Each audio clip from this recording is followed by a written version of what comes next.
Continuamos, amados hermanos, con nuestra serie expositiva del libro de Malaquías. Y quiero invitarles entonces en esta mañana que abran sus Biblias en el libro de Malaquías, capítulo 1, y vamos a estar leyendo del versículo 4 al versículo 8. Malaquías, capítulo 1, versículos del 4 al 8. Dicen las escrituras de la siguiente manera, leo para ustedes. Cuando Edom dijere, nos hemos empobrecido, pero volveremos a edificar lo arruinado, así ha dicho Jehová de los ejércitos. Ellos edificarán y yo destruiré.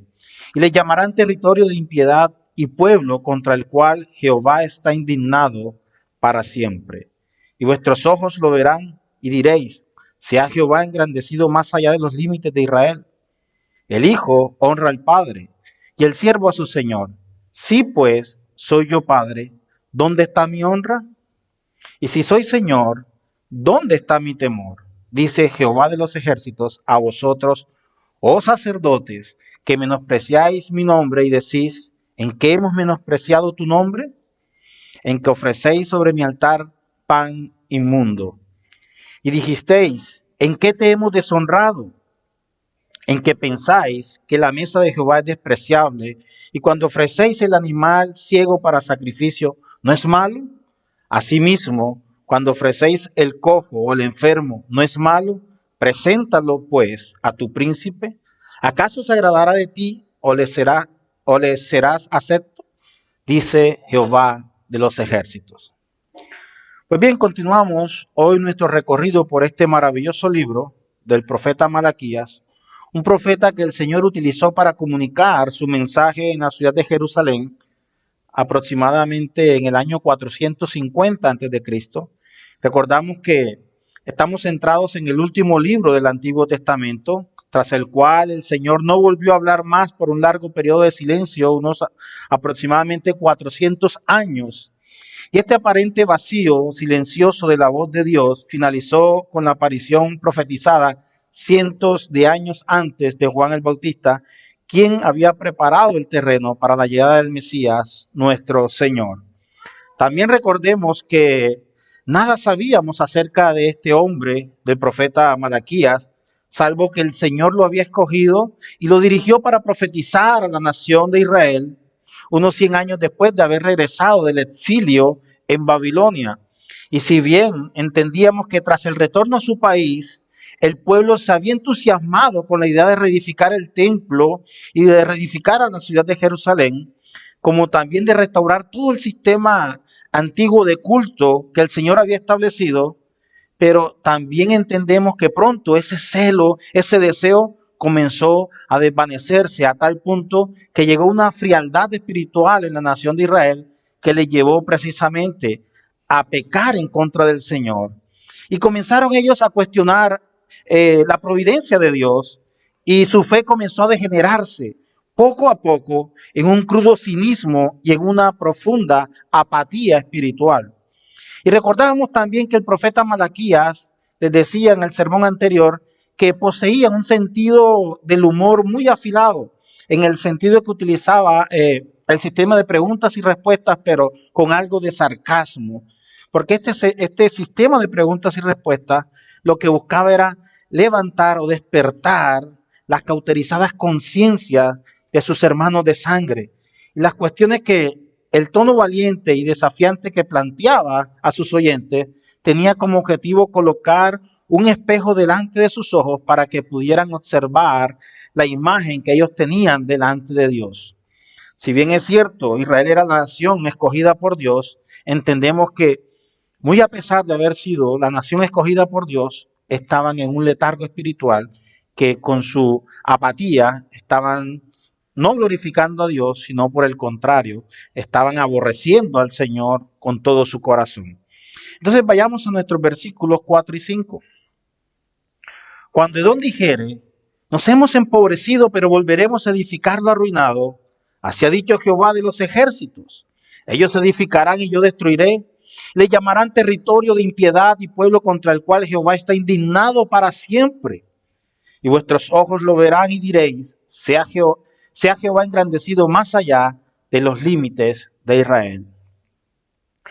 Mediante estas palabras, Dios le recuerda claramente el gran privilegio que como nación escogida eran sobre todas las demás naciones, pero utilizó el antiguo reino de Edom como comparación, así como las figuras de Jacob, el antiguo patriarca hebreo, nieto de Abraham, y Esaú, el cual el Señor aborreció a favor del primero. Recordemos que habíamos hablado en el sermón anterior de que el Señor había amado a Jacob y había aborrecido a Esaú. Y esto nos muestra la doctrina de la elección incondicional, de cómo Dios en su eterna soberanía puede amar a unos y aborrecer a otros, y nosotros no somos quienes para preguntarle al Señor por qué lo hace de esa manera. Recordemos que el barro no le pregunta al alfarero por qué me formas de esta manera o por qué me formas de esta otra manera. El alfarero tiene potestad sobre el barro, y de la misma forma el Señor tiene potestad sobre nuestras vidas para amar a unos y para aborrecer a otros. Entonces, toda vida se fundamenta bajo un cimiento.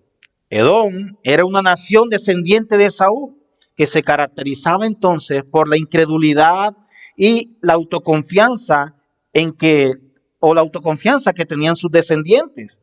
Esaú era un hombre impulsivo y amaba cazar en el campo. Ahora bien, siendo el hijo mayor de Isaac, era el heredero de la promesa de Dios que el Señor le había hecho a Abraham y que éste había heredado a su hijo Isaac. Sin embargo, Esaú siempre se caracterizó por no valorar las cosas espirituales.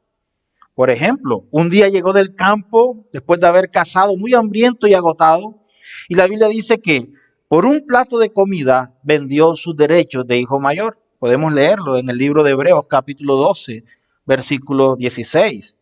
Y vendió su primogenitura a su hermano Jacob, replicando lo siguiente: me estoy muriendo de hambre. ¿De qué me sirven los derechos de primogénito? Lo pueden encontrar en Génesis capítulo 25, versículo 32. Entonces, en su arrebatada decisión, Esaú perdió lo que el Señor le ofrecía para su vida y nunca más lo volvió a recuperar. Y veamos lo que dice el libro de Hebreos capítulo 12, versículo 17. Aunque con lágrimas buscó la bendición, ya era demasiado tarde. Había vendido por un plato de lentejas. Y a partir de ese momento se le comenzó a llamar en las escrituras con el nombre de Edom, que significa rojo, porque decidió cambiar su primogenitura por un guiso de color rojo, un guiso de lentejas. De allí viene la denominación de Edom, viene el pueblo, la nación de los edomitas. Y en estos versículos de Malaquías se nos enseña una verdad importante. El fundamento seguro bajo el cual debemos construir nuestras vidas es el Señor. Y a diferencia de Israel, Edom había sido maldecido por Dios, y aunque ellos decían dentro de sí, aunque nos han hecho pedazos, reconstruiremos sobre las ruinas. Sus intentos iban a ser en vanos, puesto que el Todopoderoso había decretado juicio contra aquella ciudad. Pues bien, volviendo a nuestro versículo, Malaquías lo que está tratando de mostrarle a la nación es lo siguiente: cuando Edom dijere, nos hemos empobrecido, pero nos volveremos a edificar de lo arruinado. Y el Señor trae la sentencia y les dice: así ha dicho Jehová de los ejércitos, ellos se edificarán y yo destruiré, y luego le llamarán territorio de impiedad y pueblo contra el cual Jehová está indignado para siempre. ¿Qué significa esto? El pastor Alexander en la escuela lo explicaba de una manera muy hermosa: la impasibilidad de Dios. Dios no cambia. Dios había lanzado el juicio sobre la nación de Edom. Y aunque ellos se levantaran y aunque se quisieran volver a levantar, el juicio estaba decretado sobre toda la nación. Sus intentos iban a ser en vano. El Señor ya había decretado juicio sobre aquella ciudad. Y luego el Señor les dice: ustedes podrán reconstruir, pero yo derribaré y serán llamados territorio de maldad, pueblo contra el cual siempre estará indignado el Señor. Y no es la primera vez que esto va a ocurrir. Ciudades importantes del Medio Oriente como Babilonia, pueden leerlo en Jeremías capítulo 50, en el 51, e Isaías capítulo 13, versículos 21, versículo 47. Ciudades del Medio Oriente como Babilonia o como Tiro fueron castigadas por su maldad y condenadas a su total ruina sin posibilidad de volver a ser edificadas, y así continúan hasta el día de hoy. Pues bien, Malaquías continúa diciendo: y vuestros ojos le verán y diréis, sea Jehová engrandecido más allá de los límites de Israel. Entendemos entonces a través de la profecía de Malaquías que el juicio estaba dado sobre la nación. Y no había absolutamente nada que estos hombres pudieran hacer para cambiar lo que Dios ya había decretado sobre esta nación. Y entendemos por el contexto que todo esto era como consecuencia de la maldad que había crecido en la nación, como consecuencia del desánimo espiritual en que la nación había incurrido. Y esto nos lleva al siguiente versículo, versículo 6. Y aquí quiero detenerme un poco. El Señor entonces hace un cambio, no de, por decirlo, hace un cambio, pero hace un cambio haciendo unas demandas y colocando unos ejemplos muy puntuales. El versículo 6 dice: el hijo honra al padre y el siervo a su señor. Si pues soy yo padre, ¿dónde está mi honra? Y si soy yo señor, ¿dónde está mi temor? Dice Jehová de los ejércitos: a vosotros, oh sacerdotes, que menospreciáis mi nombre y decís, ¿en qué hemos menospreciado tu nombre? Ahora bien, Malaquías se refiere primero a los sacerdotes. Malaquías ya le estaba hablando a la nación, pero ahora hace un cambio. Ahora está dirigiéndose ¿a quién? A los sacerdotes, a las personas que estaban encargadas de la vida espiritual de la nación de Israel. Y Malaquías se refiere a los sacerdotes porque ellos debían ser los que dieran ejemplo de una vida íntegra hacia el Señor. Pero en lugar de esto, los sacerdotes eran los primeros en menospreciar el santo nombre del Señor. Aunque su pregunta permite entrever el sarcasmo de Malaquías, pues está formulada de manera que parece una negación de su malvada actitud hacia Dios. Y resulta importante acá, amados hermanos, recalcar aquí que en este y en posteriores versículos, la afirmación de un amor incondicional del Señor no sirve para absolver de la culpa. Si bien es cierto, el Señor había anunciado su amor hacia la nación de Israel, esto no les eximía de ser responsables de la culpa, del aborrecimiento hacia el nombre del Señor. Por eso Malaquías pronunció esta acusación contra los sacerdotes, aquellos supuestos líderes espirituales de esta nación. Ahora, la Biblia nos enseña que Dios es un ser sublime, que Dios es un ser grande y como tal merece toda la honra y la gloria por parte de su pueblo. Sin embargo, Israel no lo estaba haciendo. El hijo honra a su padre y el siervo a su señor. Ahora bien, si soy padre, ¿dónde está el honor que merezco? Y si yo soy el Señor, ¿dónde está el respeto que se me debe? Era la reclamación que el Señor estaba enviando a la nación de Israel. Si bien es cierto, Israel consideraba a nuestro Señor como nuestro Padre y como Señor, sus hechos estaban demostrando totalmente lo contrario. Por eso el Señor les recuerda: ahora bien, yo soy su Padre. ¿Dónde está el honor que yo me merezco? En el Antiguo Testamento el Señor era llamado Padre en algunas ocasiones. Por ejemplo, en Isaías capítulo 63, versículo 16, encontramos que al Señor se le domina como Padre. Leamos el versículo: pero tú eres nuestro Padre, si bien Abraham nos ignora e Israel no nos conoce, tú, oh Jehová, eres nuestro Padre, Redentor perpetuo es tu nombre. Y si la nación ya había reconocido al Señor como Padre, el Señor hace esa reclamación y le recuerda: está bien, ustedes me denominan Padre, y si yo soy su Padre, ¿dónde está mi honra? Recordemos que cuando el Señor entrega el decálogo a la nación de Israel, También hay un mandamiento que dice: honrarás a tu padre y a tu madre para que se alarguen los días sobre la tierra. Pues bien, esa honra, el Señor les estaba recordando que así como nosotros honramos a nuestros padres terrenales, y si consideramos al Señor como nuestro Padre, Él también era digno de recibir la honra. Pero la nación se había apartado, la nación lo había deshonrado porque no estaban guardando sus leyes, sus estatutos. Y el Señor les recuerda: si yo soy su Padre, así como ustedes honran a sus padres, ¿dónde está mi honra? Ahora, si yo soy su Señor y ustedes me llaman a mí como el Señor, ¿dónde está ese respeto que ustedes me deben como Señor y Salvador? Entonces el Señor hace una comparación diciéndole que así como el hijo honra a su padre y el siervo a su señor, ¿por qué él no era honrado como padre y señor de la nación? La acusación va dirigida primeramente a los sacerdotes, como les decía anteriormente, el cual se identifica como los líderes espirituales de la nación. Ahora entendemos que el nombre que utiliza aquí Malaquías: si yo soy pues su padre, ¿dónde está mi honra? Si soy el Señor, ¿dónde está mi temor? Dice Jehová de los ejércitos: a vosotros, oh sacerdotes, que menospreciáis mi nombre y decís: ¿en qué hemos menospreciado tu nombre? Jehová de los ejércitos puede traducirse como el Todopoderoso, del hebreo Tetzava Yahvé, el cual también lo traduce literalmente como Señor de los ejércitos o Jehová de los ejércitos.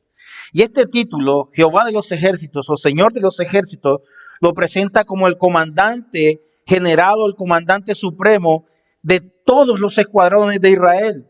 Y como tal, como comandante supremo, merece todo el respeto.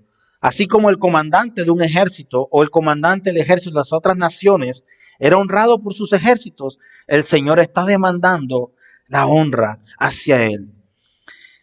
Y aquí quiero hacer una anotación, y creo que muchas veces nosotros también, en algunas ocasiones, dejamos de honrar al Señor.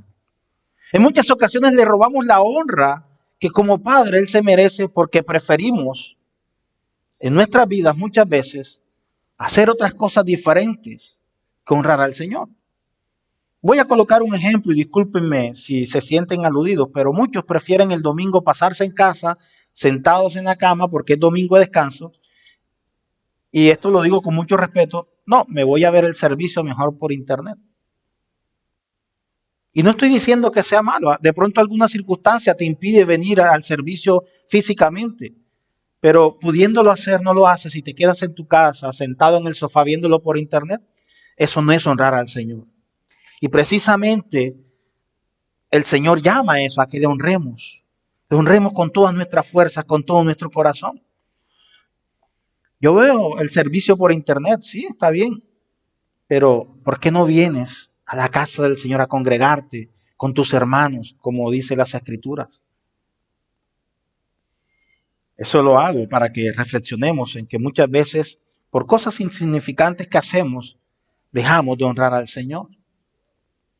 Ahora bien, esto nos hace reflexionar acerca de la forma en que usted y yo honramos al Señor. Lamentablemente muchas veces honramos y respetamos más también a las autoridades de este mundo que al mismo Dios. Pero debemos recordar, amados hermanos, que el Señor es todopoderoso y que Él merece la mayor gloria y la honra que usted y yo le podamos brindar sobre toda la faz de la tierra.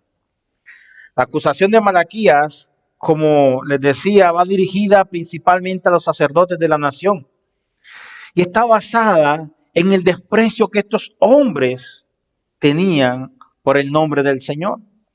Y una vez más utiliza una pregunta sarcástica para hacer denotar su pecado. Y decís: ¿en qué hemos menospreciado tu nombre? Les decía que la nación de Israel era atrevida en el sentido que cuestionaban las cosas que Dios estaba haciendo. Y era atrevida porque el Señor daba un mensaje y ellos replicaban a ese mensaje. Es como cuando el padre está regañando al hijo y el padre regaña y exhorta al hijo y le dice: ¿pero por qué me regañas? Y el padre le contesta: porque soy tu padre. ¿Por qué me castigas? Porque soy tu padre. ¿Pero por qué esto? Te dije que cerraras la boca porque soy tu padre y te tengo que corregir. Algo así estaba sucediendo con la nación de Israel. El Señor los estaba exhortando y ellos, ¿por qué me haces esto? ¿Y por qué me haces esto? ¿Y por qué esto otro? Por eso el Señor les decía y les recordaba, si soy su padre, ¿dónde está mi honra?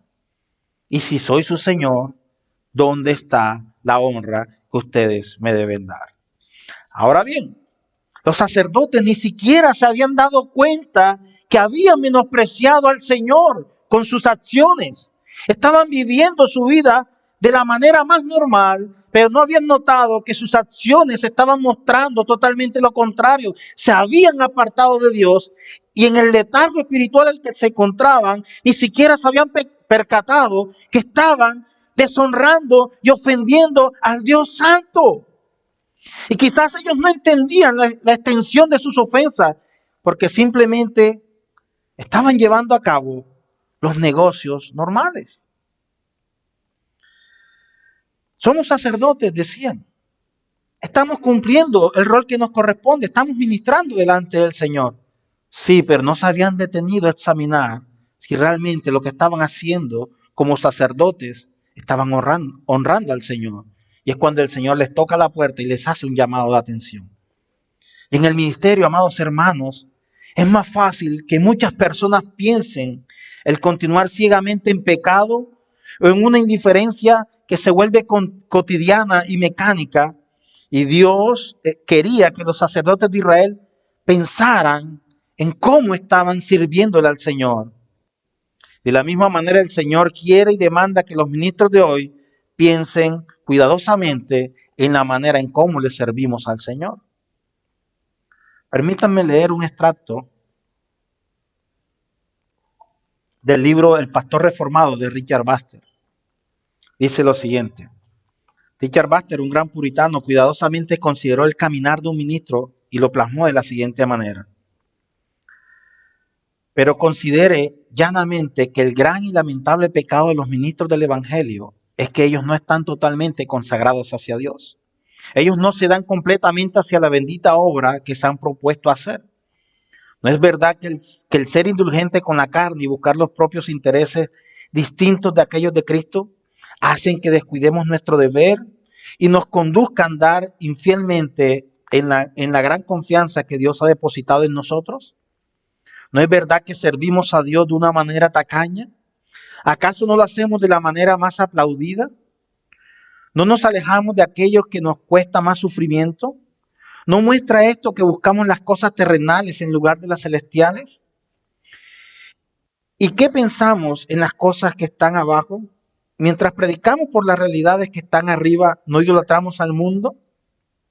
Entonces, ¿qué queda por ser dicho, hermanos? Sino el clamar de que todos somos culpables de muchos de los pecados ya mencionados. ¿No necesitamos humillarnos nosotros mismos en lamento por nuestros fracasos delante del Señor? Richard Baxter, tomado del libro El Pastor Reformado. Y ese es un llamado a los ministros para que tomemos conciencia y veamos y examinemos nuestros corazones para ver y examinarnos nosotros mismos la forma en que servimos al Señor. Y no solamente a los ministros, a todos y cada uno de los que somos creyentes. Nos debe ser un campanazo de alerta para mostrarnos la forma adecuada de dirigirnos hacia el Señor. Ahora bien, esto nos conduce a nuestro siguiente versículo, al versículo 7. El Señor finaliza el versículo 6 haciendo una pregunta. ¿En qué hemos menospreciado tu nombre? Y el versículo 7 nos trae la respuesta. En que ofrecéis sobre mi altar pan inmundo y dijiste, ¿en qué te hemos deshonrado? En que piensas que la mesa de Jehová es despreciable. Pues bien, el Señor hace la pregunta. El Señor pregunta, la nación pregunta, ¿en qué hemos menospreciado tu nombre, Señor? Y el Señor responde, en que ustedes ofrecen sobre mi altar pan inmundo. Y luego volviste a decir, ¿en qué te hemos deshonrado entonces, Señor? Y el Señor responde, en que piensas que la mesa de Jehová es despreciable. Amados, las palabras alimento mancillado o alimento despreciable o pan inmundo se refieren a traer ofrendas inapropiadas al altar del Señor. Los sacerdotes del templo preparaban de manera inapropiada las ofrendas y los rituales a tal punto que llegaron a deshonrar el nombre del Señor al no adorarlo como Él se merece, como un ser supremo y lleno de toda la gloria. Los sacrificios y los rituales que presentaban eran símbolos sagrados, pero los sacerdotes los estaban tratando como cosas ordinarias. Del Pentateuco se había establecido lo sagrado que tenía que ser el servicio en su templo y la importancia de la consagración de los sacerdotes. Levítico 21:8 nos lo recuerda. Le santificarás, por tanto, pues el pan de tu Dios, el pan de tu Dios ofrece, santo será para ti, porque santo soy yo, Jehová, que os santifico. Debemos entender entonces que todo lo que se presentaba al altar del Señor tenía que ser santificado, tenía que ser puro. Pero recordemos lo que dice el Señor, en que pensáis que la mesa de Jehová es despreciable porque ofrecéis en mi altar pan inmundo. Su pecado consistía en permitir que el pueblo trajera ofrendas inapropiadas y por no prepararse para ministrar las ofrendas delante de su presencia. Si hay algo que molesta al Señor, es que desempeñemos nuestro ministerio irresponsablemente. Y eso precisamente era lo que estaba sucediendo con los sacerdotes de la nación de Israel. El Señor hace un llamado de atención. Y quiero hacer un llamado de atención a los ministros. Y cuando me refiero a los ministros, me refiero a los ministros universales, no solamente los de la iglesia local. A todos los hombres que Dios ha escogido para ministrar delante de Él. Y esto es un llamado muy serio, amados hermanos. Pastor, si tu sermón está lleno de bromas chistosas, anécdotas inteligentes e historias emocionales de tu propia vida, pero le falta la palabra de Dios. Si tú arrojas pocas escrituras aquí y pocas escrituras por allá para ilustrar o respaldar tus historias, si tu sermón se trata en realidad de ustedes y de las experiencias vividas y no se trata del Señor, déjame decirte que estás presentando pan inmundo delante del Señor. Si tu sermón es poco sólido, no realizas tu trabajo con el estudio diligente de las Escrituras y aún peor, no trabajas en la oración, no trabajas en la meditación de la palabra de Dios, ni buscas el mensaje de Dios para el pueblo y no tienes tampoco el patrón adecuado de la doctrina, no repartes bien la palabra de Dios, entonces estás presentando pan inmundo en el altar del Señor, porque no estás haciendo el trabajo que el Señor ha demandado que hagas. Y esto era lo que los sacerdotes en el tiempo de Malaquías estaban haciendo. Y creo que es válido aportar que en muchos lugares, hoy en nuestros días, está pasando exactamente lo mismo. Y tengo que decirlo, y lo hago públicamente. Muchos ministros del Señor no están haciendo el trabajo que les corresponde como ministros del Señor. Y creo que muchos hermanos están yéndose al infierno, o muchos hombres y muchas mujeres están yendo al infierno porque no son confrontados con la palabra de Dios. Y eso debe dolernos a nosotros como ministros. Y no solamente a nosotros como ministros, a todos nosotros como creyentes. Lugares donde no se predica verdaderamente el evangelio, lugares donde usted va a un servicio y son 2 horas, pero 1 hora alabanza y los otros 45 minutos de palabrería y creo que 15 o 5 o 10 minutos de la palabra del Señor y palabras de motivación que no tienen o no te conducen absolutamente a nada. Esto es un llamado para los creyentes a que meditemos cuál es el pan que estamos recibiendo y cuál es el pan que los ministros están presentando delante del Señor. ¿Realmente estamos consumiendo el alimento, el pan de vida que el Señor ha prometido darnos a cada uno de nosotros? ¿O estamos recibiendo un pan adulterado que realmente no nos conducirán a nada, sino a una vida totalmente apartada de nuestro Señor? Y muchas veces no logramos dimensionar la gravedad de ser irresponsables en la obra del Señor. Somos responsables en nuestro trabajo. Sí, lo hacemos excelentemente. Somos responsables con nuestra familia. Claro, la cuidamos, procuramos que estén bien, le predicamos a nuestra familia. Somos diligentes con nuestros proyectos. Pero cuando se trata de la obra de Dios, pareciera que muchos de nosotros lo tomamos como algo trivial, que podemos posponer y tratar sin mucha responsabilidad, dándole prioridad a otras cosas. ¿Has puesto a pensar alguna vez si realmente estás honrando al Señor de la forma en cómo vives o de la forma en cómo le sirves al Señor? Ah, pastor, pero es que yo no tengo cargo. Es que no se necesita tener un cargo dentro de la iglesia para servir al Señor.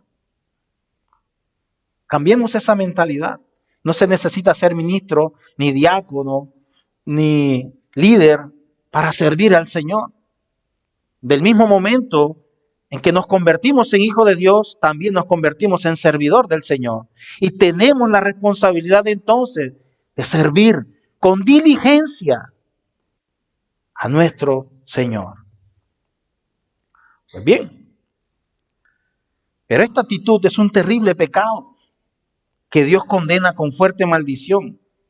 Y usted puede encontrar esta en Jeremías capítulo 48, versículo 10, donde el Señor dice que somos malditos si no hacemos las cosas para el Señor.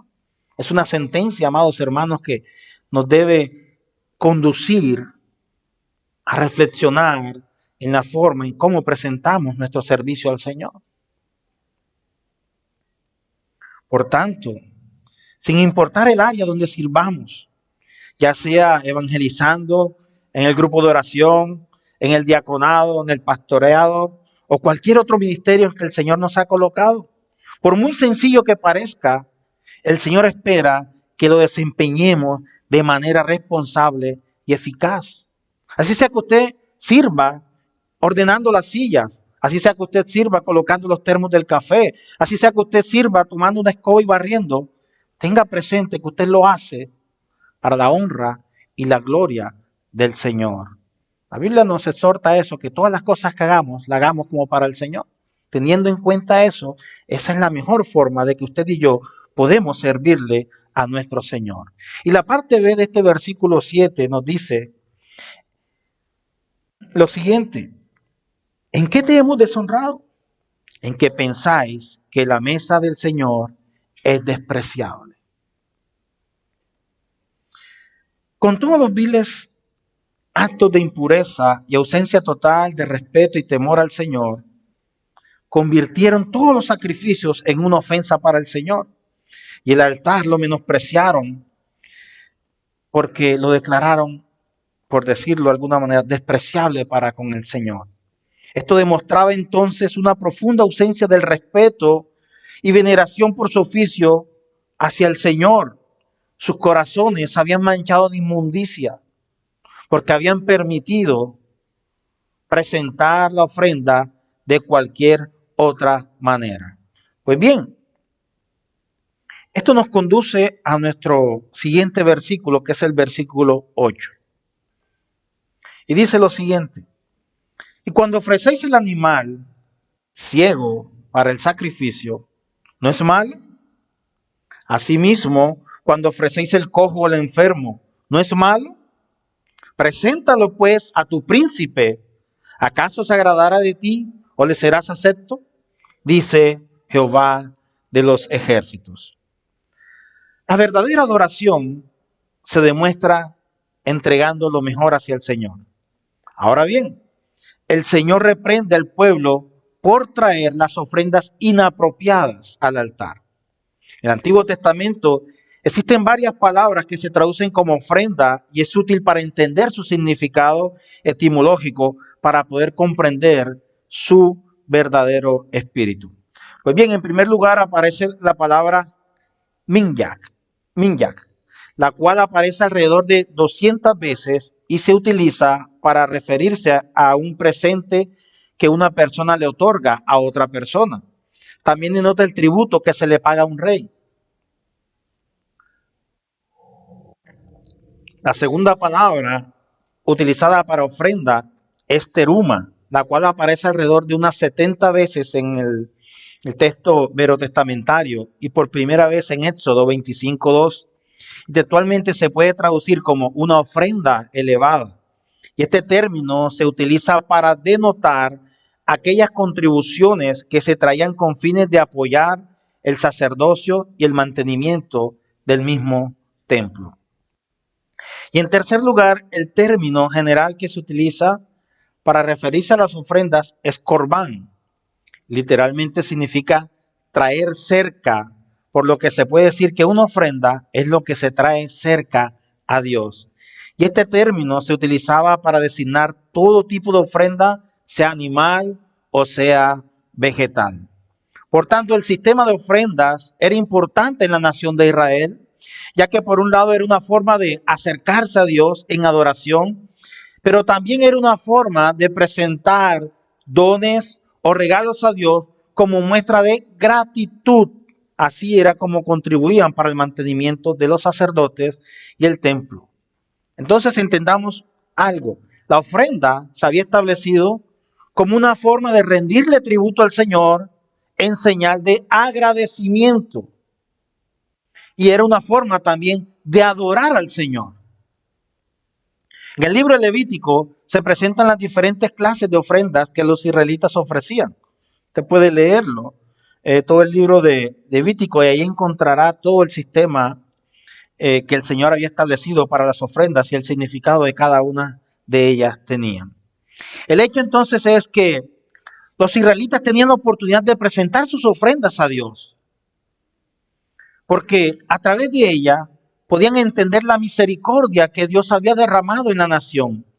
Y aun cuando ellos eran pecadores y eran rebeldes, el Señor había instituido un sistema de sacrificios por el cual ellos se podían reconciliar con el Señor. La ley de Moisés hace una distinción en cuanto a la clase de sacrificios que se realizaban obedeciendo a una escala social de los oferentes.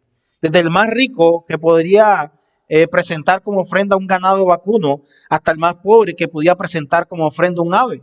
El Señor había establecido todo eso, lo encontramos en el libro de Levítico. Pero lo que sí teníamos que tener en cuenta era que se tenía que presentar de la mejor manera. Un macho sin defecto era de gran valor para la persona que adoraba al Señor. Era una cría de primera, era una fuente potencial de carne o de lana o de dinero si éste se vendía. Ofrecerlo sobre el altar era un verdadero sacrificio y reflejaba una actitud de gozo y de agradecimiento hacia el Señor. Pero la nación se había olvidado de lo que significaba el presentar una ofrenda. Y el Señor les está recordando: ustedes ofrecen sobre mi altar pan inmundo. El versículo 8, y cuando ofreces el animal ciego para el sacrificio, ya de antemano, al ofrecer un animal ciego estamos presentando una ofrenda que no es apta para el sacrificio. Una de las condiciones era que el animal fuera puro, sin mancha. Un animal perfecto en todas las condiciones. Y el Señor hace el reclamo: cuando presentas un animal ciego para el sacrificio, ¿no es malo? Asimismo, cuando ofreces el cojo o el enfermo, ¿no es malo? Y el Señor entonces les dice: ok, lo presentan a mí y para usted no es malo. Preséntale esta ofrenda a tu rey y pregúntale, o espera a ver qué te va a contestar tu rey, si ese animal es apto para él. Y creo que ahí es donde estaba la falta de temor de la nación. Porque tenían más temor o tenían más admiración hacia el rey que hacia el propio Señor. No eran capaces de presentar un animal con defecto al rey porque sabían que esto traería consecuencias para ellos. Pero sí eran capaces de presentar un animal impuro, con mancha, con defectos, hacia el Señor. Y quiero detenerme un poquitico allí y quiero que ustedes mediten o meditemos un momento en que muchas veces ofrecemos lo mejor para el mundo, pero no ofrecemos lo mejor para el Señor. Y no me estoy refiriendo a la ofrenda económica, me estoy refiriendo a todo lo que sirve para adorar y glorificar a nuestro Señor. Dedicamos mucho más tiempo a cosas pasajeras de este mundo. Dedicamos tiempo a cosas que no tienen sentido. Pero cuando es de dedicarle el tiempo a nuestro Señor para adorarle y glorificarle, nos pesa.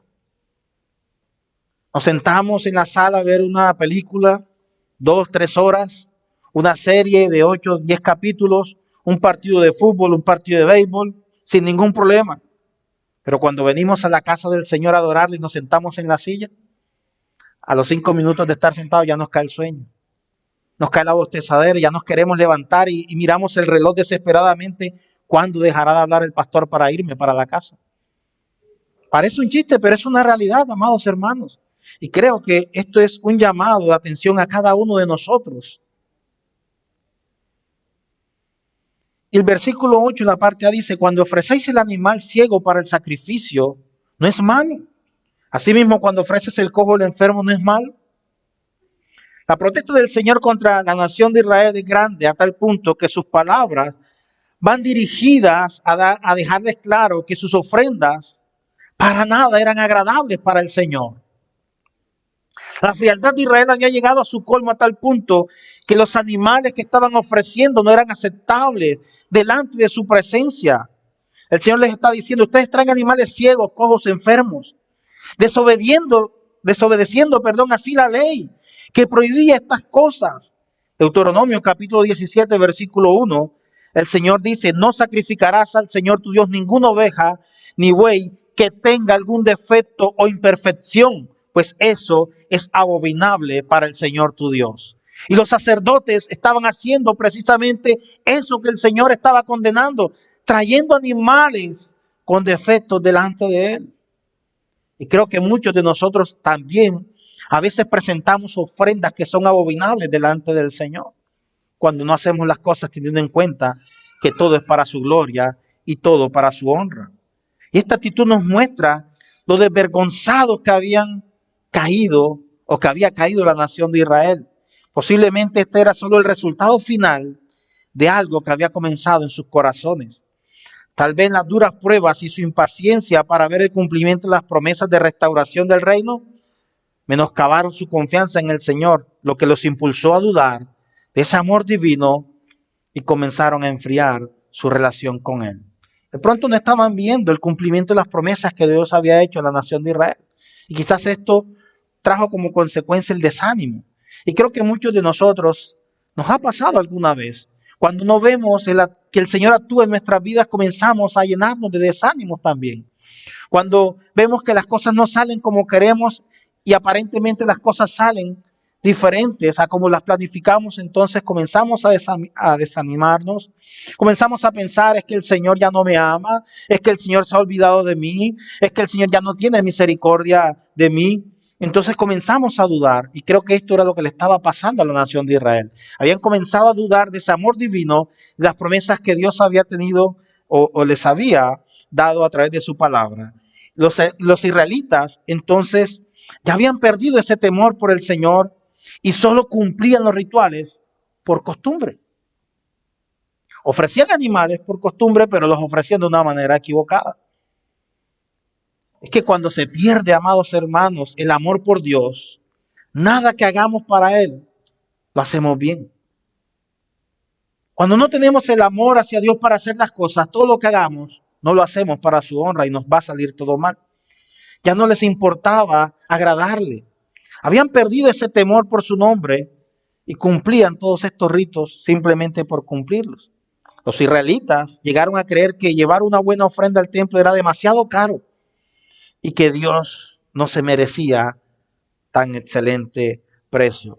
Entonces, solo para salir del compromiso, ofrecían un animal ciego, un animal cojo, pero qué terrible equivocación. Cada uno de nosotros debe cuidar de no caer en ese terrible error, ya que la calidad de nuestras ofrendas determina el tipo de relación que tenemos con nuestro Señor.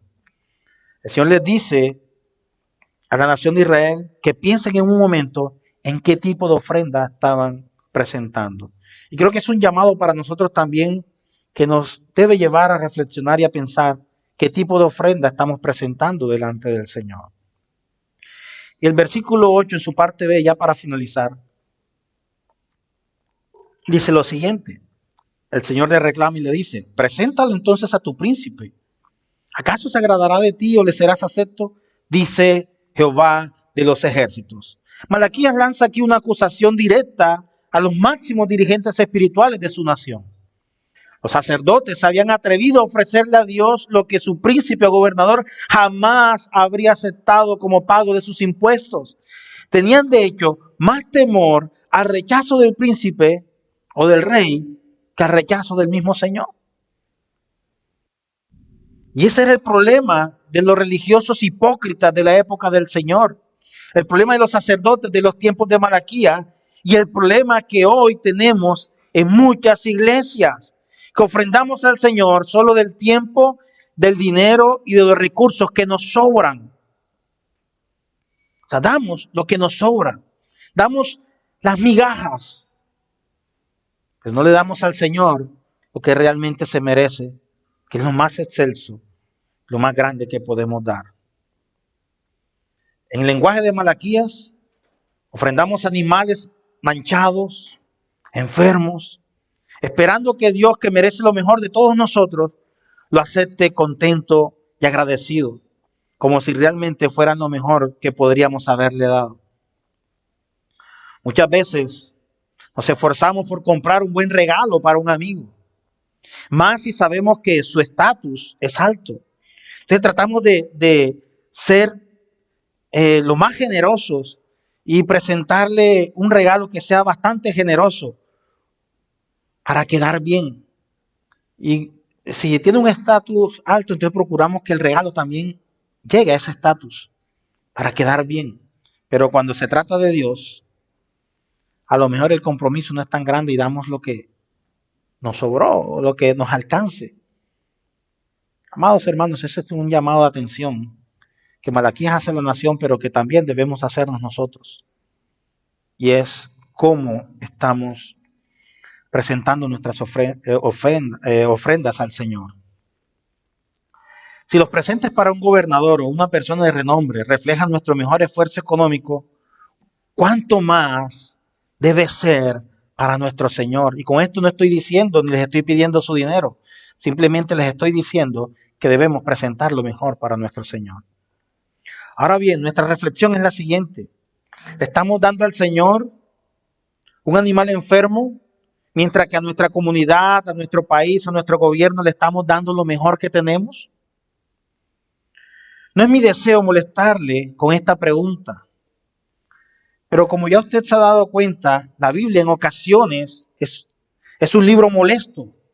Y lo digo con mucho respeto, y digo que es molesto porque nos confronta con nuestro pecado. Y muchas veces no queremos ser confrontados con la realidad de nuestra vida.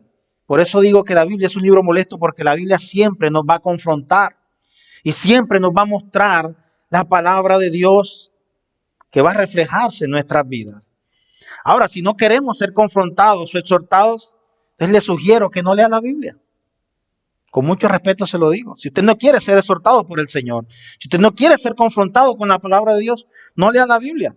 Mejor lea un libro de autosuperación o de superación personal, pero no lea la Biblia.